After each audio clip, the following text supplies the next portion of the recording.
Good morning, dear students. We are discussing about testing of hypothesis.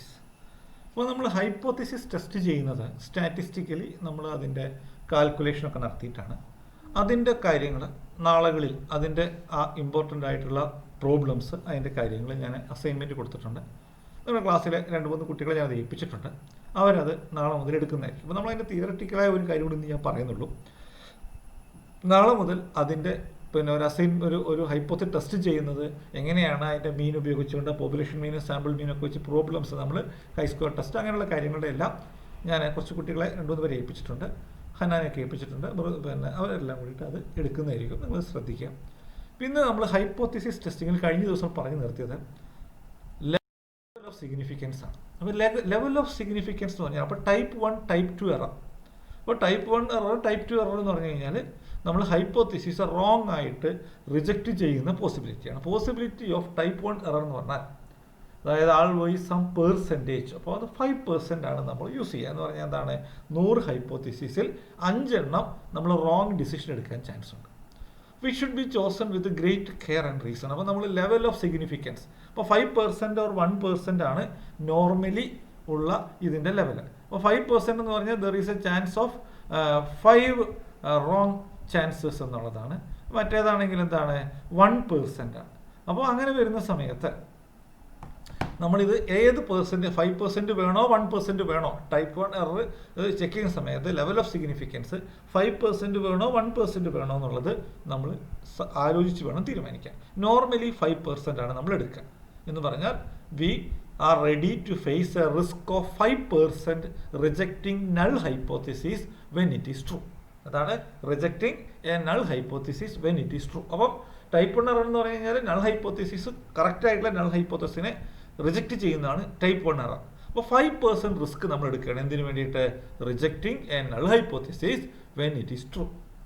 അതേപോലെ തന്നെ the level of significance is the maximum value of probability of rejecting H0 null hypothesis when it is true and usually determined in advance before testing hypothesis. അപ്പോൾ നമ്മൾ level of significance നമ്മൾ ഉദ്ദേശിക്കുന്നത് എത്ര percentage wrong ആയിട്ടുള്ള ഒരു correct null ഹൈപ്പോത്തിസിനെ reject ചെയ്യാനുള്ള chance ഉണ്ട്. കറക്റ്റ് നൾ ഹൈപ്പോത്തിസിനെ ട്രൂ നൾ ഹൈപ്പോത്തിസിനെ റിജക്റ്റ് ചെയ്യാനുള്ള ചാൻസ് ഉണ്ട് എന്നുള്ളത്. നോർമലി നമ്മൾ 5% ലെവലിലാണ് എടുക്കുക. അപ്പം ലെവൽ ഓഫ് സിഗ്നിഫിക്കൻസ് എന്ന് പറയുന്നത് maximum value of probability of rejecting null hypothesis when it is true and usually determined in advance before testing the hypothesis. അപ്പോൾ ഹൈപ്പോത്തിസിസ് ടെസ്റ്റിംഗ് നടത്തുന്നത് എങ്ങനെയാണ്? നമ്മളത് സ്റ്റാറ്റിസ്റ്റിക്കലിയാണ് ചെയ്യുക. അപ്പം നമുക്കൊരു നൾ ഹൈപ്പോത്തിസിസ് ഉണ്ടാവും, ഒരു ആൾട്ടർനേറ്റീവ് ഹൈപ്പോത്തിസിസ് ഉണ്ടാവും. അപ്പോൾ ഇതിൽ നൾ ഹൈപ്പോത്തിസിസ് അക്സെപ്റ്റ് ചെയ്യുകയാണെങ്കിൽ നമ്മൾ ഏത് റിജക്റ്റ് ചെയ്യും? ആൾട്ടർനേറ്റീവ് ഹൈപ്പോത്തിസിസ് റിജക്റ്റ് ചെയ്യും. നൾ ഹൈപ്പോത്തിസിസ് റിജക്റ്റ് ചെയ്യുകയാണെങ്കിൽ നമ്മൾ എന്ത് ചെയ്യും? ആൾട്ടർനേറ്റീവ് ഹൈപ്പോത്തിസിസ് അക്സെപ്റ്റ് ചെയ്യും. അപ്പം that is a rule. Decision rule according to accept null hypothesis എന്ന് പറഞ്ഞാൽ rejecting alternative hypothesis. Accepting null hypothesis means rejecting alternative hypothesis. Rejecting null hypothesis means accepting alternative hypothesis. അപ്പോൾ sample mean എന്ന് പറയുന്നത് if the sample mean is close to the assumed population mean H0 is accepted. അപ്പോൾ നമ്മളൊരു പ്രോബ്ലത്തിൽ അപ്പോൾ എന്താ പറയുക, നമ്മൾ മെഷർ ഓഫ് ഡിസ്പേർഷൻ നമ്മൾ മെഷർ ചെയ്യുന്ന സമയത്ത് sample mean close to the population mean ആണെങ്കിൽ there is no significant difference between sample mean and population mean. അപ്പോൾ നമ്മൾ എന്ത് ചെയ്യുന്നു? H0 നമ്മൾ അക്സെപ്റ്റ് ചെയ്യുന്നു. എന്നാൽ അത് തമ്മിൽ ഭയങ്കരമായ ഡിഫറൻസ് ഉണ്ടെന്ന് വിചാരിച്ചു. സിഗ്നിഫിക്കൻറ്റ് ഡിഫറൻസ് ഉണ്ടെങ്കിൽ സാമ്പിൾ മീനും പോപ്പുലേഷൻ മീനും തമ്മിൽ സിഗ്നിഫിക്കൻറ്റ് ഡിഫറൻസ് ഉണ്ടെങ്കിൽ നമ്മൾ എന്താ ചെയ്യുക? ഇത് റിജക്റ്റ് ചെയ്യും. അപ്പം there is no significant difference between population mean of sample and mean of population and sample എന്ന് പറയുന്നു. അപ്പോൾ അത് കറക്റ്റ് ആണെങ്കിൽ, നമ്മൾ കുറവാണെങ്കിൽ നമ്മൾ അക്സെപ്റ്റ് ചെയ്യുന്നു. വളരെ significant difference, far of difference ആണെങ്കിൽ അത് റിജക്റ്റ് ചെയ്യുന്നു. അപ്പോൾ എത്രത്തോളം ഫാർ ഇനഫ് എന്ന് പറഞ്ഞാൽ എന്താണ് ഫാർ ഇനഫ് എന്ന് പറഞ്ഞാൽ ക്രിട്ടിക്കൽ വാല്യൂ. അത് നമ്മളൊരു മാത്തമാറ്റിക്കൽ സ്റ്റാറ്റിസ്റ്റിക്കൽ ഒരു ടെക്നിക്കാണ്. ക്രിട്ടിക്കൽ വാല്യൂ ഉപയോഗിച്ചിട്ടാണ് നമ്മളത് മെഷർ ചെയ്യുക. അപ്പോൾ നമ്മൾ ഹൈപ്പോത്തിസിസ് ടെസ്റ്റ് ചെയ്യുന്ന സമയത്ത് it is initially assumed that H0 is true and we proceed to try to reject H0 using the sample. അപ്പോൾ H0 സിഗ്നിഫിക്കൻറ്റ് ഡിഫറൻസ് ഇല്ല എന്നാണ് നമ്മൾ അസ്യൂം ചെയ്യുക. എന്നിട്ടാണ് നമ്മൾ മുമ്പോട്ട് പോകുക. Whenever we say that H0 is accepted, it only means that H0 cannot be rejected as there is no statistical evidence against it. അപ്പോൾ നമ്മൾ സ്റ്റാറ്റിസ്റ്റിക്കലി പറയുന്ന സമയത്ത് എവിഡൻസ് ഉണ്ടെങ്കിൽ മാത്രമേ നമുക്ക് അത് പറയാൻ പറ്റുള്ളൂ. അപ്പോൾ സിഗ്നിഫിക്കൻറ്റ് ഡിഫറൻസ് ഇല്ല അല്ലെങ്കിൽ ഉണ്ട് എന്ന് പറയുന്ന സമയത്ത് സ്റ്റാറ്റിസ്റ്റിക്കലി പ്രൂവ് ചെയ്തെങ്കിൽ മാത്രമേ നമുക്കത് പറയാൻ പറ്റുള്ളൂ. അപ്പോൾ whenever we say that H0 is accepted, it only means that H0 cannot be rejected as there is no statistical evidence against it. അപ്പോൾ ഇതെങ്ങനെയാണ് നമ്മൾ ടെസ്റ്റ് ചെയ്യുന്നത്? How we test hypothesis. അപ്പോൾ hypothesis testing says that whether or not the hypothesis seems to be valid. നമ്മൾ ഉണ്ടാക്കിയ null hypothesis valid ആണോ? അപ്പോൾ main question എന്ന് പറയുന്നത് whether to reject null hypothesis or not to reject H0. അപ്പോൾ H0നെ reject ചെയ്യണോ റിജക്റ്റ് ചെയ്യാൻ പാടില്ലയോ? That is a question. Whether to reject H0 or not. അപ്പോൾ അത് ചെയ്യുന്ന സമയത്ത് നമ്മൾ ചില സ്റ്റെപ്സ് ഉണ്ട് അതിനകത്ത്, നേരത്തെ പഠിച്ച കാര്യങ്ങളാണ്. അപ്പം rejection and accepting of H0 നമ്മൾ ചെയ്യുന്നതാണ് റിജക്റ്റിംഗ് ഓഫ് H0 അല്ലെങ്കിൽ അക്സെപ്റ്റിംഗ് ഓഫ് H0. സ്റ്റെപ്സ് ഉണ്ട്.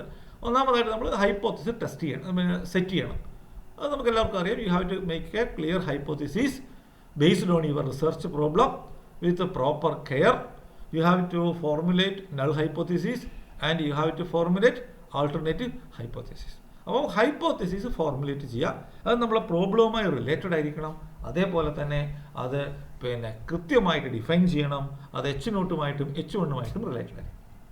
ഇനി സിഗ്നിഫിക്കൻസ് ലെവൽ നമ്മൾ നേരത്തെ പറഞ്ഞു. അപ്പോൾ എത്രത്തോളം ഒരു റോങ് ഡിസിഷൻ വരാൻ ചാൻസ് ഉണ്ട്? അത് നോർമലി 5% ആയിരിക്കും. അപ്പോൾ അത് പ്രീ ഡിറ്റർമിൻഡ് ആയിട്ട് നമ്മൾ തീരുമാനിക്കണം. പ്രീ ഡിറ്റർമിൻഡ് ലെവൽ അത് നോർമലി 5% ആവും. Sometimes it may be 1%.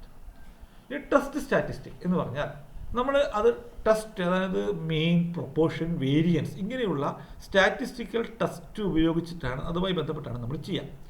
അപ്പോൾ ടെസ്റ്റ് സ്റ്റാറ്റിസ്റ്റിക്സുമായി ബന്ധപ്പെട്ട് using sample observation selected by the researcher. അപ്പോൾ നമ്മൾ സെലക്ട് ചെയ്ത പോപ്പുലേഷനെ ബേസ് ചെയ്തുകൊണ്ടുള്ള സ്റ്റാറ്റിസ്റ്റിക്കൽ ടെസ്റ്റുകൾ നടത്തിയിട്ടാണ് മീന്, പ്രൊപ്പോർഷൻ, വേരിയൻസ് ഇതൊക്കെ നടത്തിയിട്ടാണ് നമ്മൾ പോപ്പുലേഷൻ്റെ വാല്യൂവും സാമ്പിൾ വാല്യൂവും തമ്മിലുള്ളത് കാണുക.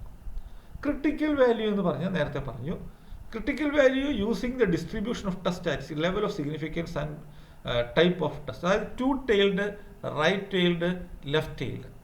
അപ്പോൾ അത് നമ്മൾ ഇങ്ങനെ 3 സിറ്റുവേഷൻ വരും. അപ്പോൾ നമ്മൾ ഈ ഡിസ്ട്രിബ്യൂഷൻ്റെ നേച്ചറിനെ ആശ്രയിച്ചിരിക്കുന്നു. അപ്പോൾ എന്താണ്, 2 tailed ആവാം, അല്ലെങ്കിൽ എന്താണ് അത് റൈറ്റ് tailed ആവാം, അല്ലെങ്കിൽ ലെഫ്റ്റ് tailed ആവാം. അപ്പോൾ സ്ക്യൂനെസ് അങ്ങനെ വരുന്ന സമയത്ത് ഡിസിഷൻ എങ്ങനെയാണ് എടുക്കുക? Comparing the value of test statistic and critical value, the decision of rejecting or not rejecting null hypothesis നമ്മൾ എടുക്കുക ഈ 2 കാര്യങ്ങളെ ബേസ് ചെയ്തിട്ടാണ്. So the rejection of this hypothesis is based on test statistic and critical value. അപ്പം decision of rejecting or not rejecting H0 അതെടുക്കുക ഈ 2 കാര്യങ്ങളുമായി ബന്ധപ്പെട്ടാണ്. അപ്പോൾ നമ്മൾ H0 റിജക്റ്റ് ചെയ്യും വെൻ 3 സിറ്റുവേഷനാണ്. ഒന്ന്, value of test statistic lower critical value or ഒന്നാമത്തെ case value of test statistic അത് ക്രിട്ടിക്കൽ വാല്യൂവുമായിട്ട് അത് ലോവർ ക്രിട്ടിക്കൽ വാല്യൂ ആണ്, ക്രിട്ടിക്കൽ വാല്യൂ ലോവർ ആണ്.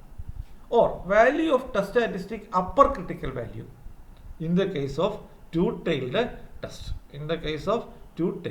അപ്പം 2 tailed ടെസ്റ്റിൽ 2 സിറ്റുവേഷനുണ്ട്. 2 tailed ആണെങ്കിൽ അതായത് എന്താണ്, ലോവർ ക്രിട്ടിക്കൽ വാല്യൂ അല്ലെങ്കിൽ അപ്പർ ക്രിട്ടിക്കൽ വാല്യൂ 2 വന്നാലും നമ്മൾ എന്ത് ചെയ്യും, അത് റിജക്റ്റ് ചെയ്യും.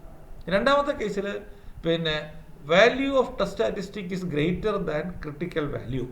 റൈറ്റ് ടൈൽഡ് ടെസ്റ്റ് ആണെങ്കിൽ ഗ്രേറ്റർ ദാൻ, അതായത് value of test statistic is greater than, value of test statistic കൂടുതലും ക്രിട്ടിക്കൽ വാല്യൂ കുറവുമാണെങ്കിൽ നമ്മൾ റൈറ്റ് ടൈൽഡ് ടെസ്റ്റിൽ റിജക്റ്റ് ചെയ്യും. Value of test statistic less than critical value അത് നമ്മൾ ലെഫ്റ്റ് ടൈലിൻ്റെ കേസിൽ നമ്മൾ അഡോപ്റ്റ് ചെയ്യും. Otherwise we cannot reject H0 as we do not have enough statistical evidence. അപ്പം നമ്മളിത് റിജക്റ്റ് ചെയ്യുകയോ അല്ലയോ എന്ന് തീരുമാനിക്കുന്നത് നമ്മൾ ടെസ്റ്റ് സ്റ്റാറ്റിസ്റ്റിക്, ക്രിട്ടിക്കൽ വാല്യൂ ഇത് 2ൻ്റെ അടിസ്ഥാനത്തിൽ നമ്മളെ നമ്മുടെ ഡിസ്ട്രിബ്യൂഷൻ അത് 2 tailed ആവാം, റൈറ്റ് tailed ആവാം, ലെഫ്റ്റ് tailed ആവാം. അപ്പോൾ 2 tailed വരുന്ന സിറ്റുവേഷൻ വേറെയാണ്, റൈറ്റ് tailed വരുന്ന സിറ്റുവേഷൻ വേറെയാണ്, ലെഫ്റ്റ് tailed വരുന്ന സിറ്റുവേഷൻ വേറെയാണ്. അതർവൈസ് അപ്പോൾ അങ്ങനെ സ്റ്റാറ്റിസ്റ്റിക്കലി ചെക്ക് ചെയ്തെങ്കിൽ മാത്രമേ we can statistically say that the hypothesis can be rejected or not. അപ്പോൾ ഇതിന് യൂസ് ചെയ്യുന്ന കുറേ ടെസ്റ്റുകളുണ്ട്. അത് നിങ്ങൾ നേരത്തെ കഴിഞ്ഞ വർഷമൊക്കെ പഠിച്ചതാണ്. ഞാൻ ജസ്റ്റ് അതിൻ്റെ പേര് മാത്രം. ഇതാണ് ഐസെറ്റ് ടെസ്റ്റ് ഉണ്ട്, സ്റ്റുഡൻറ്റ് ടി ടെസ്റ്റ് ഉണ്ട്, non parametric test, chi square test ഉണ്ട്, വിൽകോക്സൺ ടെസ്റ്റ് ഉണ്ട്, വിറ്റ്നി ടെസ്റ്റ് ഉണ്ട്. സോ ഇതെല്ലാം നിങ്ങൾ പഠിച്ചതാണ്, മിക്ക ഓർമ്മില്ല. ഇതിൽ പഠിക്കാത്തത് ഏതെങ്കിലും ഉണ്ടെങ്കിൽ അത് നമ്മൾ ലാസ്റ്റ് ഞാനൊന്ന് എക്സ്പ്ലെയിൻ ചെയ്യാം. അപ്പോൾ ഇതിനെക്കുറിച്ച് നമ്മൾ നാളെ മുതൽ ഇതിൻ്റെ ചില അസൈൻമെൻറ്റുകൾ ഞാൻ കൊടുത്തിട്ടുണ്ട്. നിങ്ങളെല്ലാവരും അത് കോപ്പറേറ്റ് ചെയ്യുക. ആ പഴയ ടെക്സ്റ്റ് എടുത്ത് വെച്ചിട്ട് ഇതൊക്കെ ഒന്ന് പഠിക്കുക.